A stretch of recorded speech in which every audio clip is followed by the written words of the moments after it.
Hello, my name is Aaron Franklin. I'm a professor from Duke University. Thank you for joining me for this third lecture of the series titled Spiritual Physics, Discerning Light and Truth in a Physical World. In this lecture, we're going to be talking about the connections between light and hearing Him until you comprehend all things. To start, in the in-person version of this lecture, we did an audience interactive word diagram build where members of the audience submitted responses to the question, how do you hear Him? And those responses are collected here with the larger words appearing multiple times. You can see the most frequent response, in fact, a little bit of a tie, was between thoughts and music. I loved that when I looked at these results and realized that so many of the audience members hear God speaking to them through music. The other things you find here are likely somewhat familiar, hopefully very familiar in certain instances for all of you. Scriptures, writing, feelings, prayer. Quietly, I like that. That access to hearing Him is finding that chance to ponder and have some peace. So this is a fun exercise to get a sense of what most folks end up considering about how God speaks to them. We'll be able to come back to this, or a version of it, with respect to a response to this question that has been given by the leaders in the church today. So we begin our discussion with a quick review of a parable that I like to offer about scientific and gospel truths. This parable takes place on a world where very little is known about fish. And so one person decides to build a cabin by a river where there are a lot of fish. And he fishes those fish out of the river, and in doing so catches many of these beautiful purple fish. Those fish, he ends up doing what most any of us would do if we caught a whole lot of fish that we wanted to study. He eats them. He learns what they taste like. He learns their anatomy. He learns what bait works at what time of day. So through his methodology, he's able to dissect and learn all types of information about these fish. So he does what anyone would do if they made similar discoveries about something previously not known. He goes to a conference and he presents at this fish conference about his findings. You can see here him pointing out things he learned about the fish anatomy and talking about all of the other things that he was able to find. The audience was wowed by the information he shared, and he got done with his talk and returned down to his seat, and the next speaker got up. Just so happens that this next speaker was also a fish scientist, but took a completely different approach to extracting information about the fish. He built a cabin by a lake instead of a river, and rather than catch and eat the fish, he got a scuba suit and dove into the lake and observed the fish in their natural habitat. He even caught some and kept them alive in an aquarium, learned things about their behavior, their life cycle. As he shared this with the audience, there were many who were also amazed. But the previous presenter, who felt like his approach was the definitive one, completely rejected all of these findings. These two scientists found each other after their session and had a long argument where they each discussed how their specific approach to learning things about the fish was the right and definitive approach. So this question about what the fish is, as argued by these two opposite sides, never really reached an answer between the two of them, and they returned home, never realizing that their two properties on which they performed their different experiments to learn about the fish were actually connected by that very river. This parable is meant to highlight the fact that it doesn't have to be the same method that is used to discover truth. Truth is still truth. As we find things scientifically, they are harmonious with things that we know and find theologically. In fact, as Dr. John A. Widtsoe says, scientific truth cannot be theological lie. To the sane mind, theology and philosophy must harmonize. They have the common ground of truth on which to meet. As with previous lectures, we'll build on this principle of common ground between science and theology with respect to aspects of light and coming to hear God more in our lives. Now, a bit of a sillier way to set the groundwork for the discussion today is to reference something that occurs in the Lego movie. If you've not seen this movie before, it's okay. Its basic premise is that the characters are all looking for someone that they call the special. The analysis that exists in the movie is that everyone thinks the special is a specific person who's going to have these certain attributes about them. And you can see in the clip, there's a description about the attributes that this special would have. I'll show you through our discussion that the identification of this individual as the special is actually not consistent, and we'll come back to what that ends up meaning at the end of our time together. But I'll play this brief clip for you so that you can appreciate what they describe the special as being in their initial assumptions. You're the special. Me? You found the piece of resistance, and the prophecy states that you're the most important, most talented, most interesting, and most extraordinary person in the universe. That's you, right? Yes. That's me. Great. Okay. So to fit these qualities that are offered of being this most amazing, most interesting person in the universe, that's a tall order. And again, one that was mistaken, as you'll see as we talk through our points today. But one of the really interesting aspects that it comes out through this movie is that the characters that have the potential of being this special have a certain ability to take on any obstacle that is presented by using what is around them. Lego bricks that exist, they see patterns in them, and they use those available bricks to construct things that allow them to overcome their obstacles. I think a lot about this as I consider what it's like going through life. Going through life, there are an never-ending unfolding of unpredictable circumstances, and that goes for each of us. In fact, every single person has their own unique set of history, present circumstances, and future. And so each of us is going through a unique journey here on earth. When obstacles are presented, the question becomes, do we have what it takes to use what the Lord has given us to overcome whatever that obstacle is? And I have a little video clip here that shows someone who is doing just that, using parts that exist to modify something that exists presently so that it can overcome obstacles that are presented. So you see when this little clip starts, this little four-wheel car is unable to get over the book that is on the ground in front of it. But if they use a little bit larger wheels and upgrade the car, then it can overcome the obstacle. If you get the obstacle to be a little bit larger, circumstances change and they need to upgrade again. So using more pieces, more things available, upgrading this vehicle so that it is able to overcome. In this case, it needed not just bigger tires, but also four-wheel drive to overcome. But as you move on through the video, you end up finding that a lot of other modifications happen to get the vehicle to overcome massive stacks of books and creatively surmount them and still remain drivable after doing so. So light and truth are at the epicenter of our discussion about communication from God. I want to make sure and emphasize that nowhere do I want to suggest that the only medium through which God communicates to us is light. It very well could be, or it may not be at all. The scriptures do seem to suggest that there's a definite connection between light and our obtaining knowledge. That much seems clear.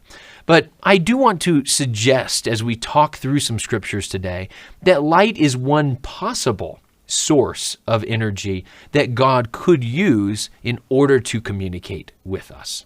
These three scriptures here identify this connection between truth and light. They come from three sections of the Doctrine and Covenants that arguably have some of the deepest doctrines and principles about light in all of our scripture. And in the first one, on D&C 88 on the left, it says that he comprehendeth all things, meaning Christ, and that he might be in all and through all things the light of truth, which truth shineth.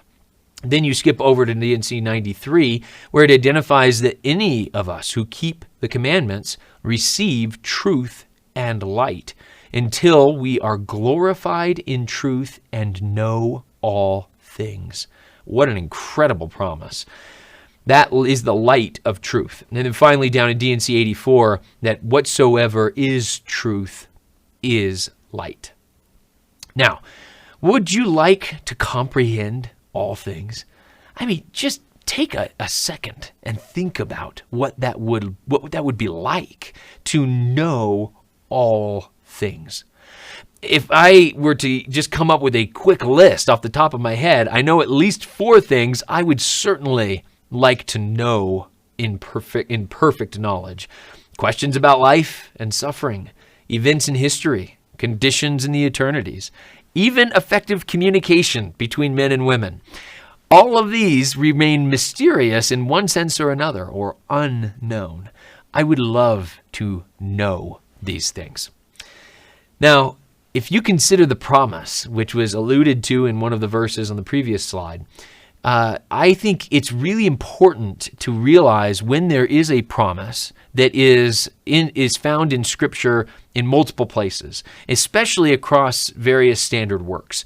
In this case, the promise I'm going to share with you that just was animated onto the slide here, it shows up in the Doctrine and Covenants, the New Testament, and the Book of Mormon.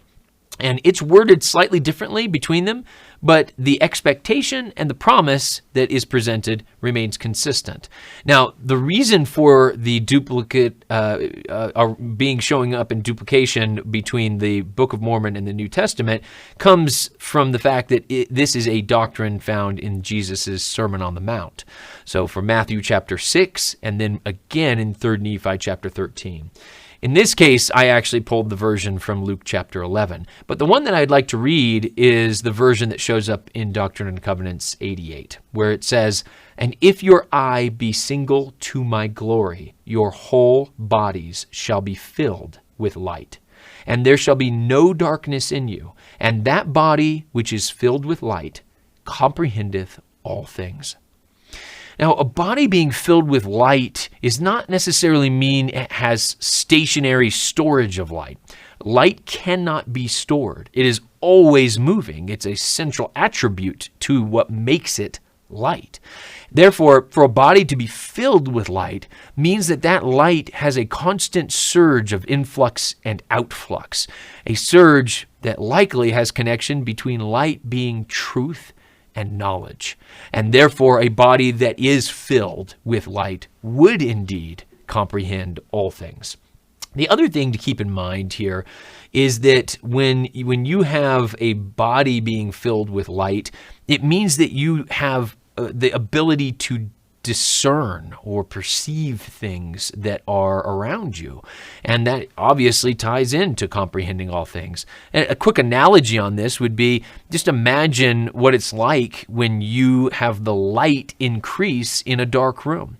Even if you were in a room where your eyes had adjusted to the current level of lighting, as the light brightness goes up, your awareness of smaller features of what exists in the space become greater.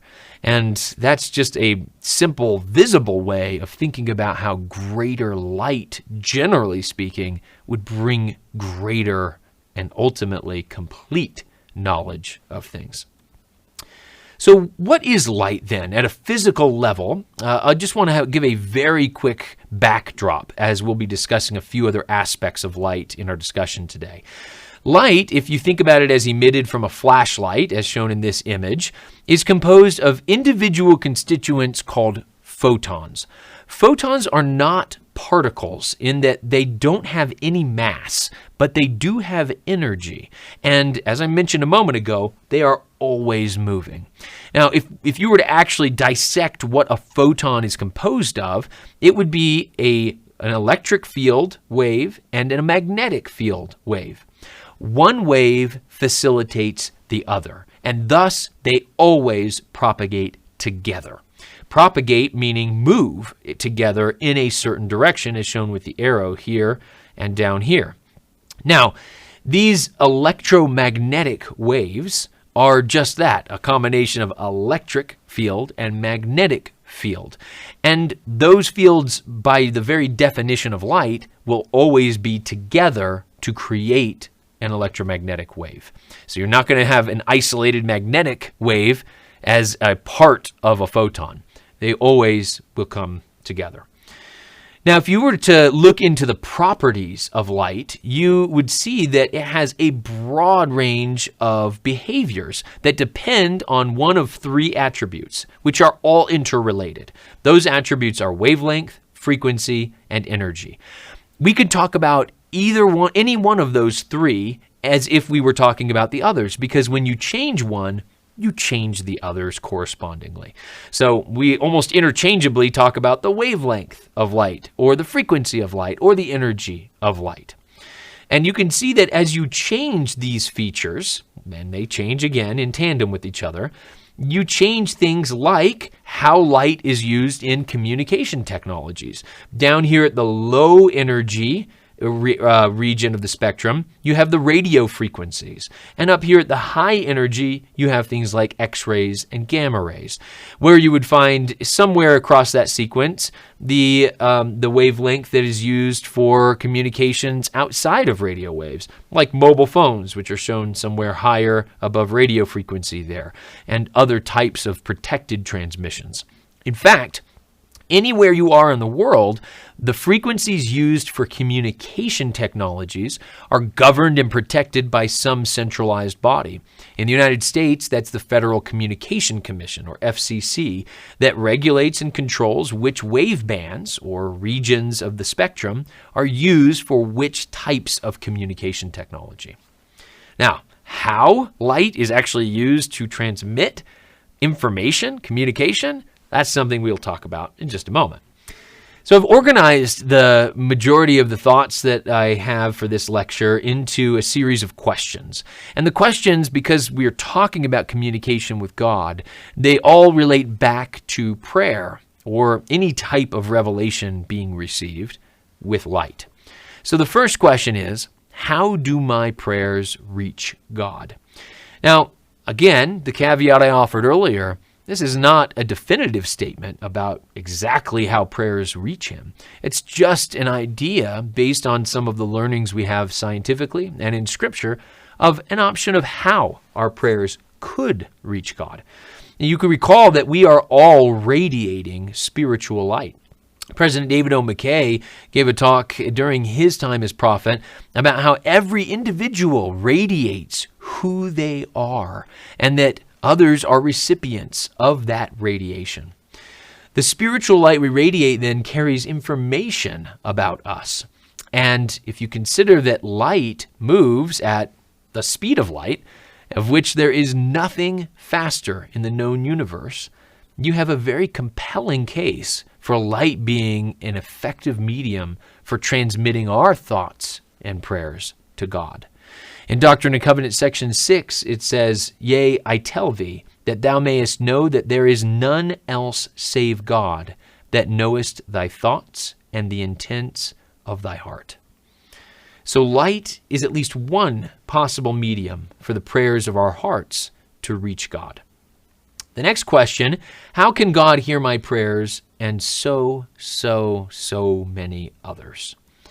This is a question that I hear frequently from youth that are uncertain about how God, a master of such a grand and expansive universe, could possibly have the ability to attend to their specific requests or their concerns.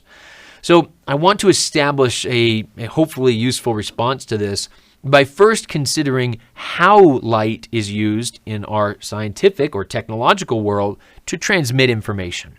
If you look on the left here, I have a graphic that displays the three most common forms of light transmitting information in telecommunications. This would be communications that are really predominantly in transmitting through the air. I'll talk in a moment about those that go through fiber optic cables.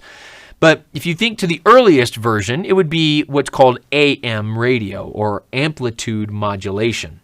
The idea is that if the wave you see at the top here is the actual input wave, this is the sound wave. This is the actual audio signal that someone wants to transmit. Now, keep in mind, there's a difference between a sound wave and a light wave. A sound wave is propagating through the molecules that make up our atmosphere. If you were off into outer space without an atmosphere and without very many molecules in the air, or in the ambient, you would not be able to produce sound, because sound relies on propagation by the movement of those particles with the energetic wave. Light requires no such medium. In fact, it was very controversial 120 years ago, where many assumed that there was a universal ether, some unknown material filling all of the universe in order for light to propagate through it. Einstein, of the many very controversial things at his time that he ended up suggesting, was that the ether was not necessary, that light actually propagates without the need for any sort of medium or other influence like that. If anything, light interacts with the things that it's passing through, not because of those things. Now, coming back to this, if I have an audio signal and I have a carrier wave, which is the light wave, this is the electromagnetic wave that I'm going to be transmitting from my antenna, then I simply add the audio signal into this carrier wave by modulating its amplitude. And that amplitude modulation carries the signal to be received by appropriately tuned receiver antenna and converted back into sound. This is done in what's called an analog fashion. That means that it is a cleanly flowing wave of information that's encoded and then decoded without having to go through major transformation. Frequency modulation, or FM radio, which, as you likely know from turning dials on your own stereos, has a bit higher fidelity, lower noise than the amplitude modulated. Amplitude modulation simply doesn't hold its integrity over long enough distances, because as light travels across distances in our atmosphere, it does end up diffusing the amplitude. In other words, many of the photons are lost as they interact with particles in the air, and the amplitude decays, causing distortion or noise in your signal. FM radio, on the other hand, does not rely on amplitude as a means for carrying the signal. Instead, it modulates the frequency of the electromagnetic wave. And you can see it looks a little messy down here, but it actually maintains the integrity of the initial signal very well. Finally, satellite radio, most recent version of radio transmission, does indeed use a digital technique where the initial information is digitized. So it might be an audio signal that is first converted into ones and zeros, and then that 1 and 0 binary information is coded into the light. And it shows you a modulation result down here.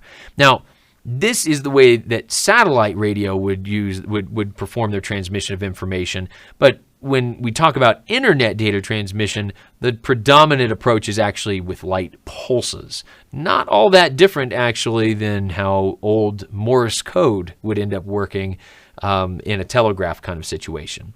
So you see over on the right here that the more modern version is definitely to digitize and then to modulate some property of the light in order to get that information from the source to the receiver. So a little bit of a simple diagram to illustrate this with respect to a more common means of data transmission. The world we live in today, there are less and less people that actually listen to the radio, even with satellite radio. More and more that definitely access data in some way using a smartphone. So I want to give you an analogy of a basic picture, I should say, of how a smartphone transmission would work. This is something I want to note that has fascinated me, even being someone who works in a general area of research and study that gives me the ability to understand these underlying technologies. I still feel amazed that they are capable of what they do. I hope that as your familiarity or understanding of the capabilities of humankind technologically, as that familiarity grows, I hope it doesn't compromise your sense of wonder and appreciation for the miraculous nature of what these things can do. So for me, this struck me when I took a trip a few years ago, where it was about 10 years ago, to China. Now, I put the example here as England, which would work just as well. But I went to China. My family was living in New York at the time.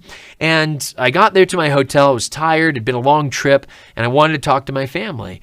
In a matter of moments, I simply pulled my smartphone from my pocket, touched a few buttons, and the faces of my wife and children were smiling back at me from thousands of miles away.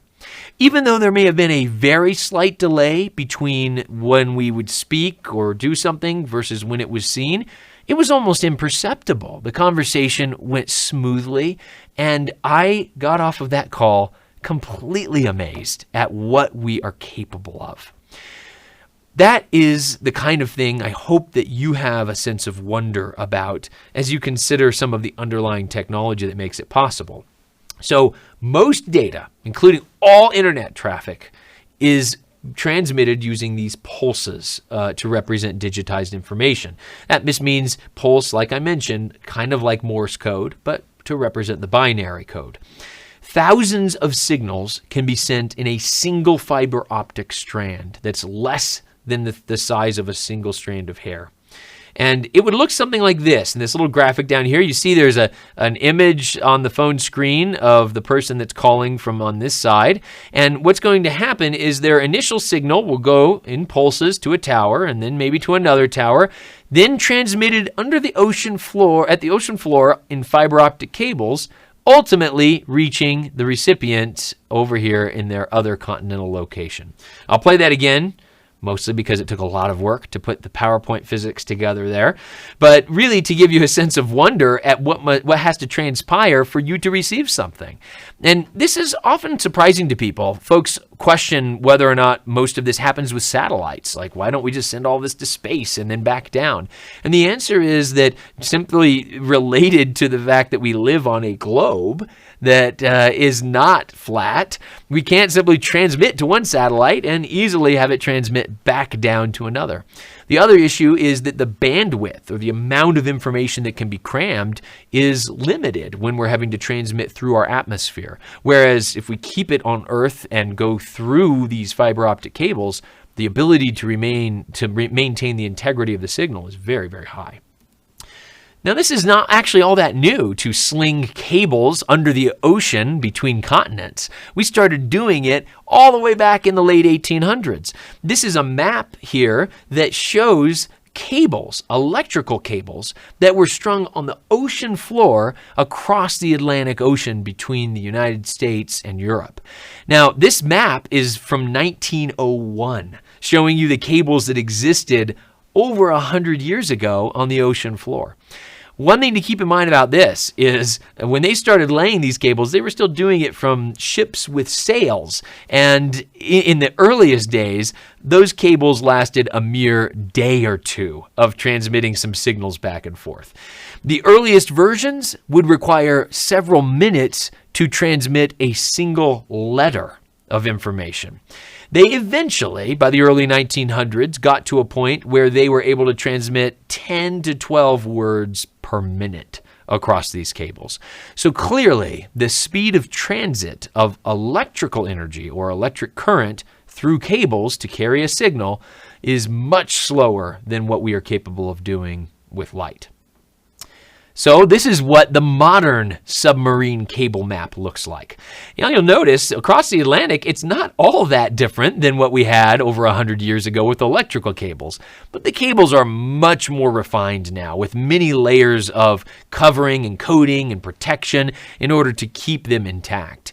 But inside, the very heart, there are these tiny strands of fiber optics that carry the light by allowing it to transmit with what's called total internal reflection. It makes sure that the light never leaves that tiny tube and transmits through it. What's more, you can put many light information pulses in the same strand. So much so that and I have the statistic on the left here, you can actually carry about 50 terabits per second in a single strand. That is the equivalent of over 600 full-length 4K quality movies in a single second in a single strand. We need that level of bandwidth in order to transmit the internet traffic that exists between continents and get the information to the end users. Now, if we as humans are capable of that, you have to wonder, what in his infinite capacity would God be capable of doing? Whether he actually works through light or not, may be something we don't know definitively. But we know this: if he does use light, he knows how to use it far better than we do.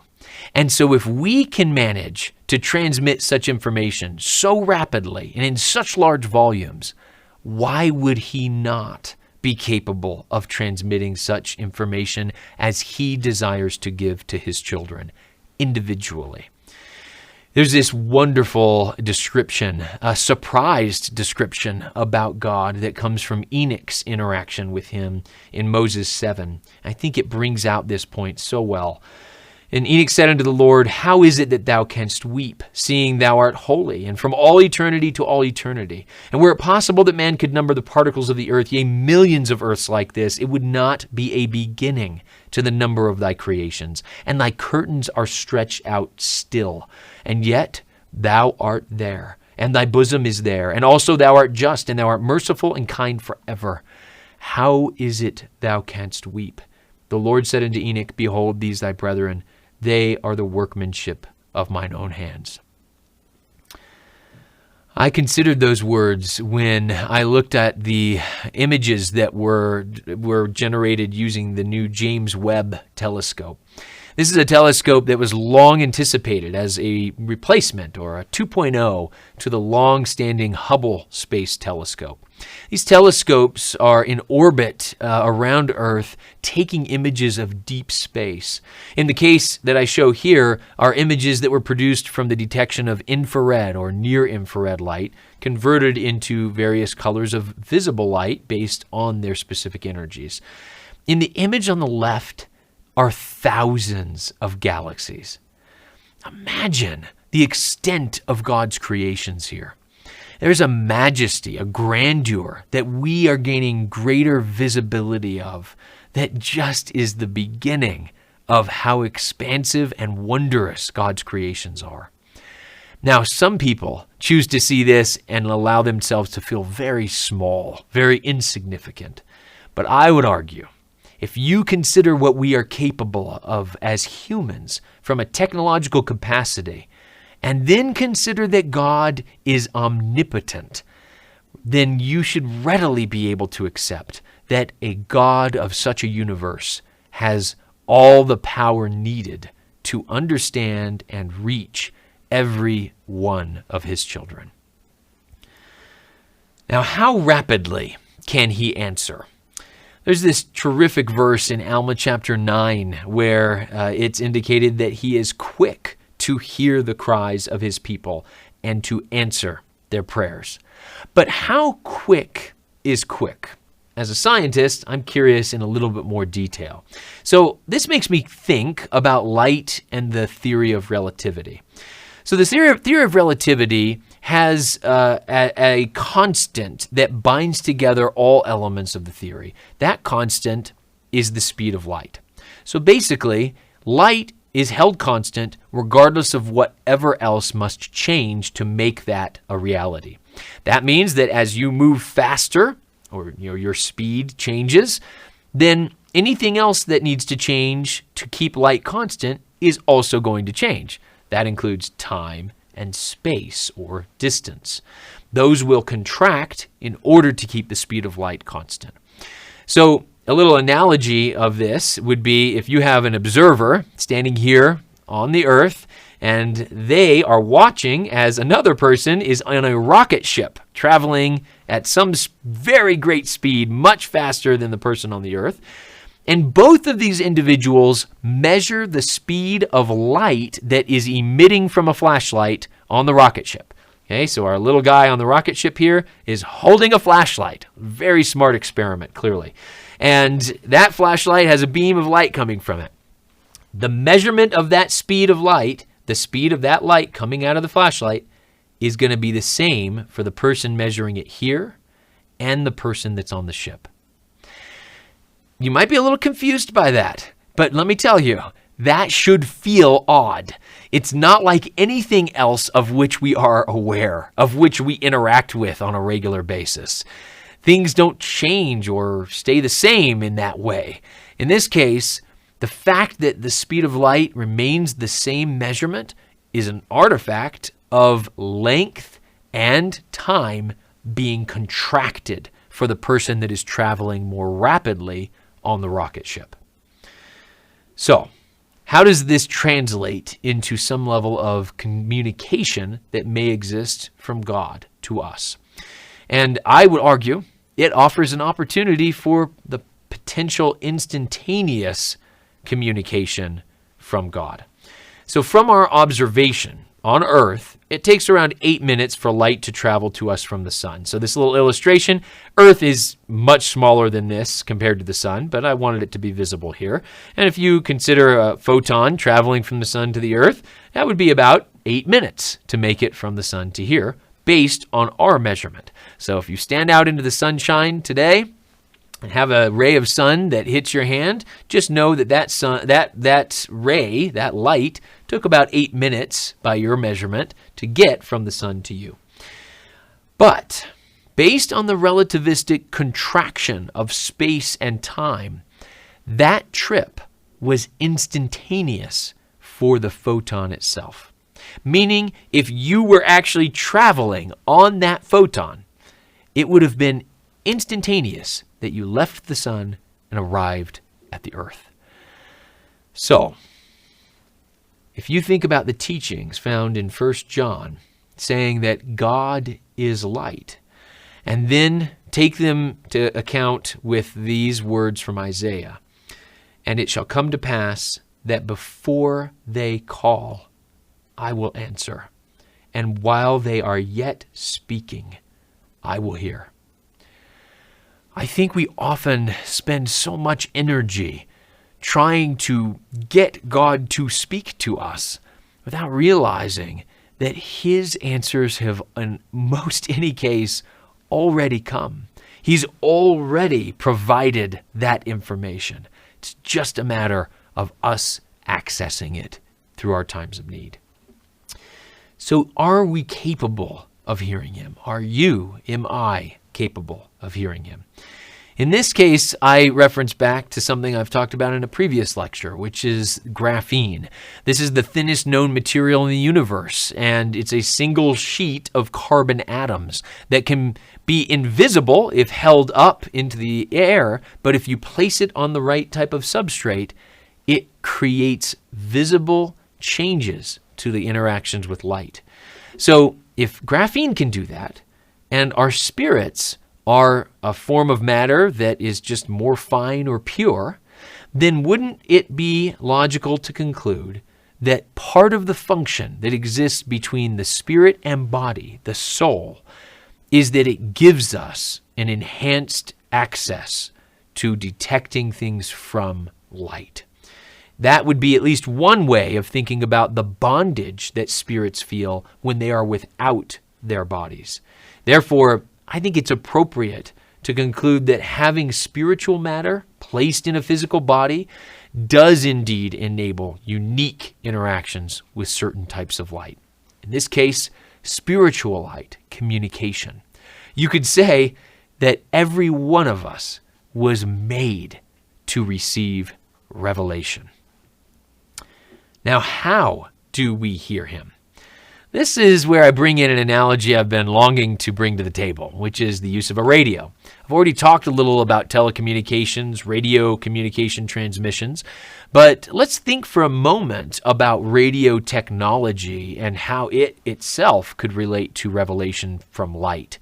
So I have a picture of a common radio shown here, and hopefully you all have used one of these or seen them used before. If you haven't, it's okay. The little metal rod is the antenna. You would simply extend the antenna, turn on the power, and tune the antenna using the tuning knob until you find a radio station.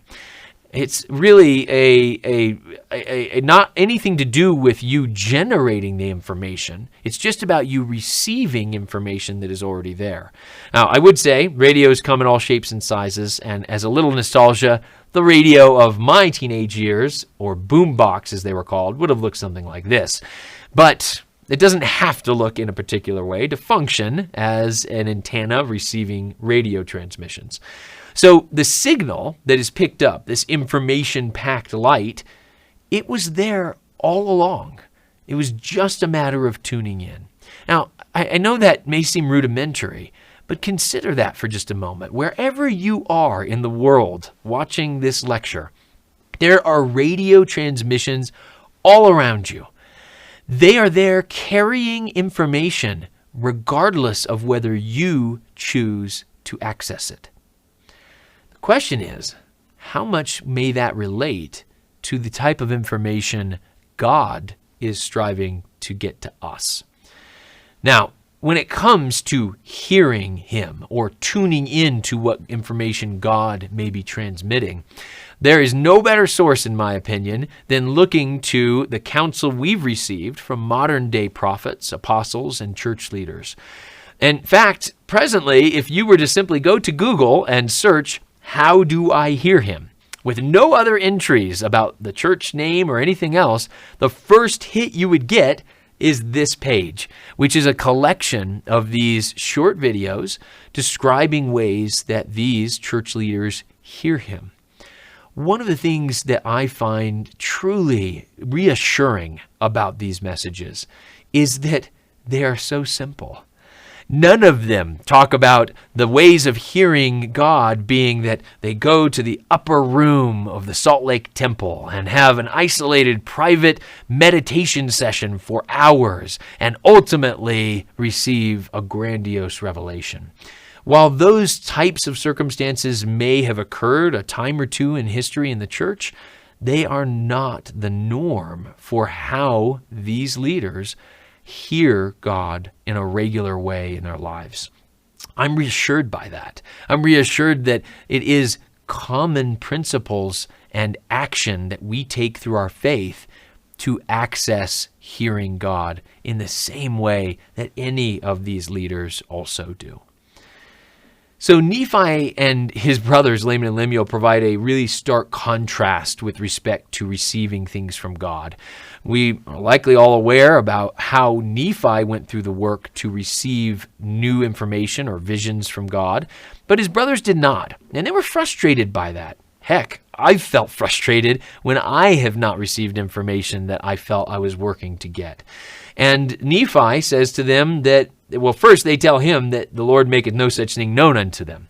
And then Nephi explains to them again that they need to not harden their hearts and ask in faith and believe they shall receive and to be diligent.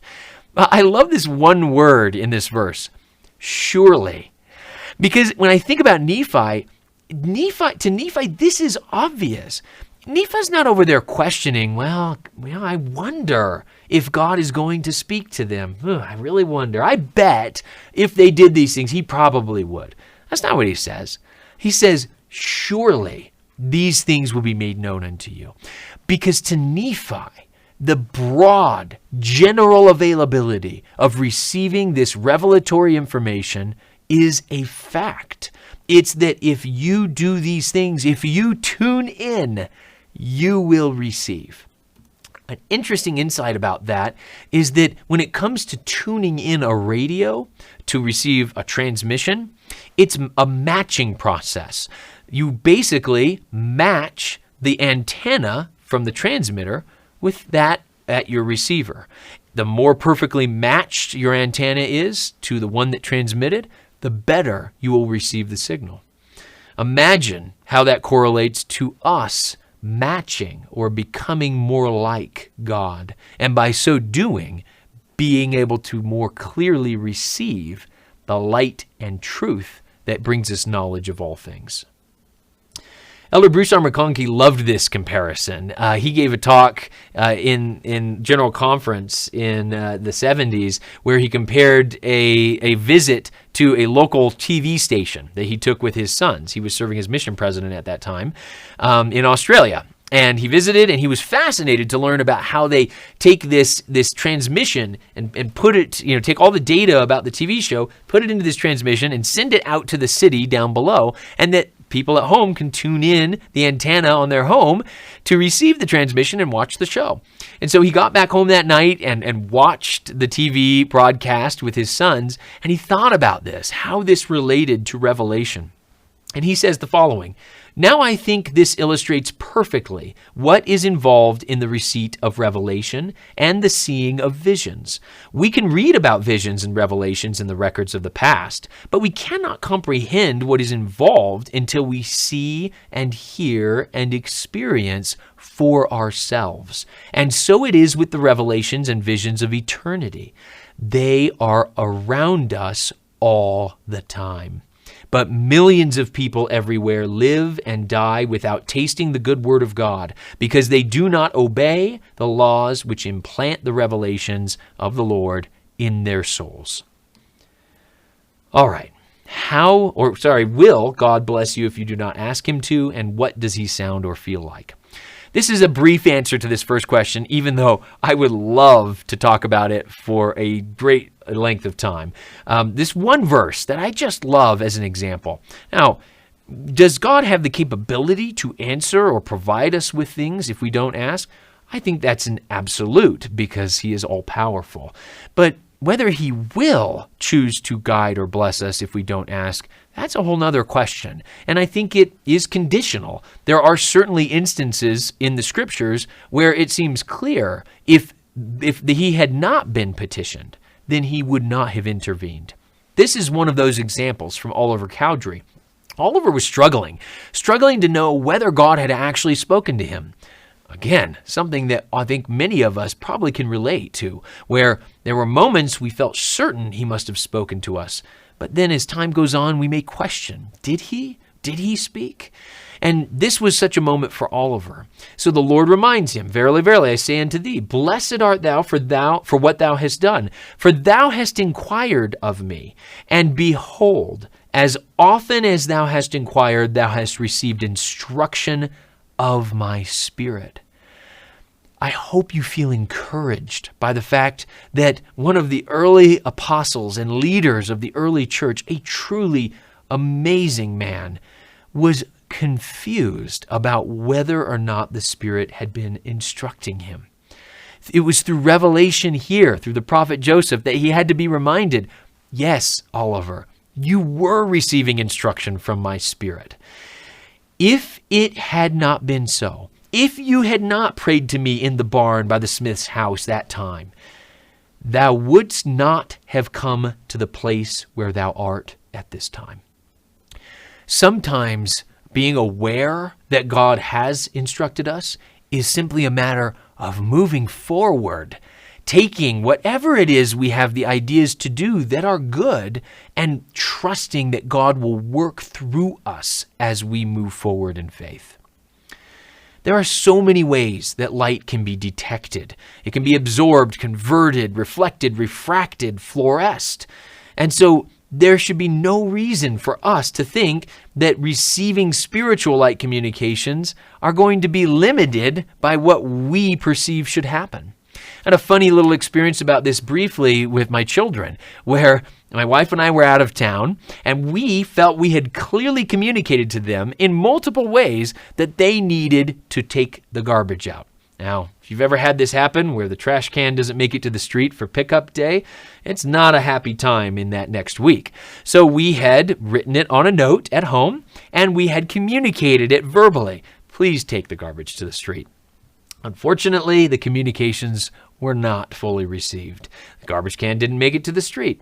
And when we approached our children to find out why they wouldn't have listened to what we had so clearly communicated, the response was, well, you should have texted us that.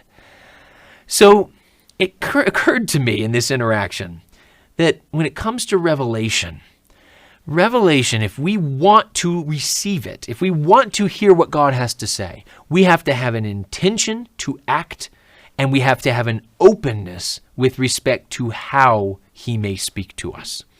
In my children's case, the intention to act was dubious at best, and because of that, they had a very specific, prescribed way that they expected the instruction to be received. Therefore, they never received it, even though it was given. When it comes to revelation, I think the same is true. Joseph Smith's experience with the first vision is often highlighted here because he not only went to the woods to ask God with faith, his faith included an intention to act. His question was which of all these was right so that he knows which to join. It was built-in intention to act. He also had an openness, a complete unawareness of just how God might communicate. He only knew that God would communicate. And so, if we follow those principles, I think we'll have even more access to tuning in to God. I think one of the most touching examples of this in all of Scripture comes through in the Savior's visit to the Nephites. This is one of those kind of cliches where, I've read it 100 times and I've missed this every time. That's the way this is for me. Because when I was studying this recently, I realized that what was transpiring when Jesus prayed with the Nephites was one of the most significant and really powerful instances of revelation, of hearing him, that I've ever been aware of in the Scriptures. Consider this interchange. And it came to pass that Jesus went again a little way off and prayed unto the Father, and tongue cannot speak the words which he prayed, neither can be written by man the words which he prayed. And the multitude did hear and do bear record. Keep in mind, it didn't say that the multitude were not allowed to write the words which he prayed. It said that they couldn't write those words. And their hearts were open, and they did understand in their hearts the words which he prayed. Nevertheless, so great and marvelous were the words which he prayed that they cannot be written, neither can they be uttered by man. So often we limit ourselves in terms of how God would speak to us, simply because we hear what many others may share. We might hear folks, for instance, say that the Spirit spoke to them. They heard a voice. And we come to think that that is the commonplace method for receiving instruction from heaven. But I propose to you that one of the most incredible, one of the grandest of all revelatory experiences happened in the presence of Jesus himself and could not be articulated in words.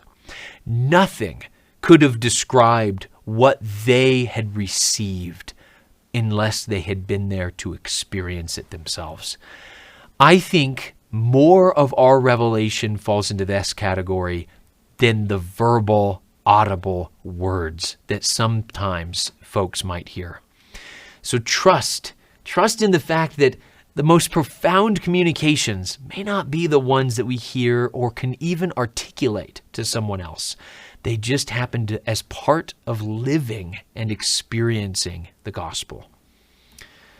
All right, to close up, I want to share a few other insights that come from a well-loved section of Scripture. So remember back to where we started with this verse about our eye being single to the glory of God and that our whole bodies would be full of light so that we can comprehend all things. I want to now bring this together with some verses in Alma. And I'm going to go very quickly through these, and it's open to you, of course, to go through and do an even deeper study into some of these verses. In Alma 32, we learn about the experiment upon the word, where a seed is planted and the seed growing gives evidence of the goodness of the seed. First thing I want to propose is that All of us have gone through this experiment. Regardless of where you are in your current state with respect to the church, I promise you, you have at one point planted this seed. It may have been years ago at the time of baptism, but the very fact that you are now listening and learning with me today suggests you indeed did do this experiment and knew that what began to grow was good. You likely, though, also came to this point where you asked the question, are you sure that this is a good seed? Notice the nature of this question. It's a question that's framed largely from a position of doubt. Are we sure that that really happened?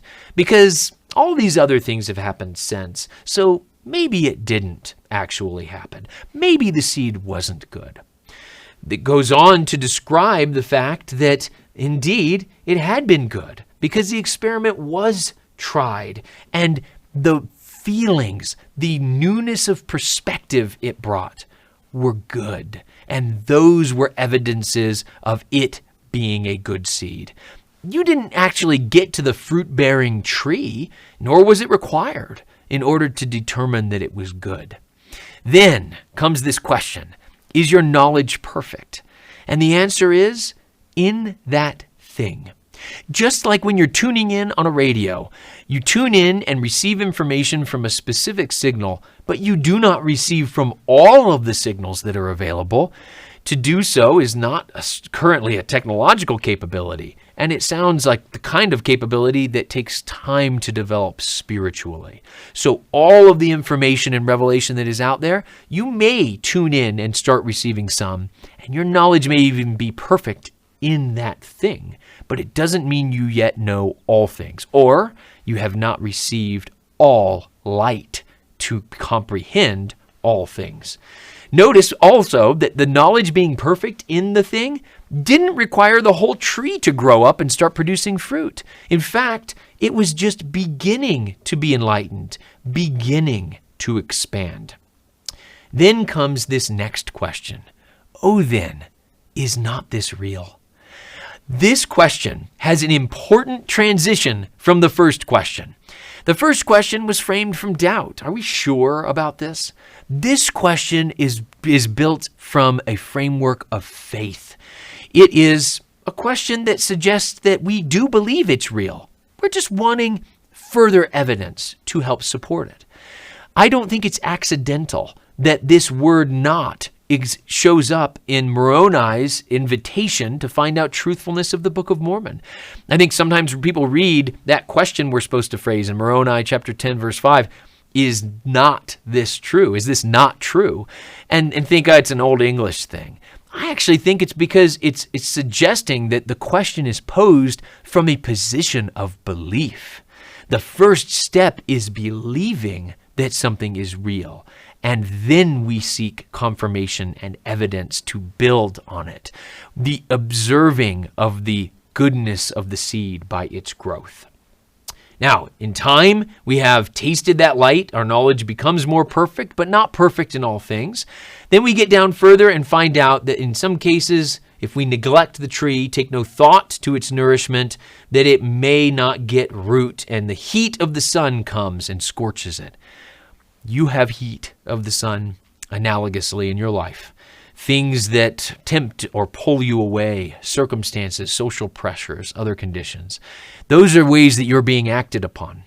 But I want to tell you, it still requires your own choice to act, whether to change the nourishment you're giving to the tree or to pluck it out.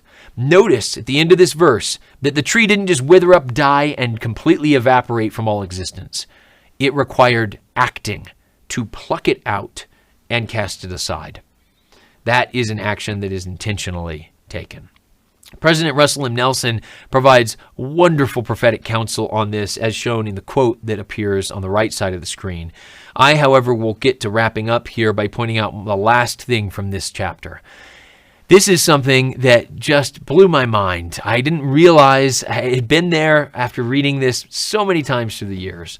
But that tree that you have planted the seed through the experiment in your heart, and that you have nourished so that it can grow and give you greater and greater knowledge and light. That is the tree of life. The tree of life is not off on some hill, as it was shown in the parable or vision that Lehi had. That works well to conceptualize things. But the tree is right here. The very love of God is the thing that you are planting, nourishing, growing, and having the closest possible access to of any location it could be found.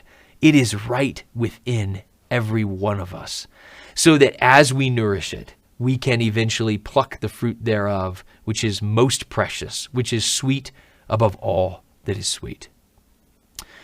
Now, in conclusion, coming back to our Lego movie analogy, please know that the part that was wrong about what they initially thought throughout that movie is that there is no single special.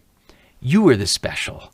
In fact, I love how it's worded in the movie. This is a quote. It says, "You are the most talented, most interesting, and most extraordinary person in the universe, and you are capable of amazing things because you are the special, and so am I, and so is everyone.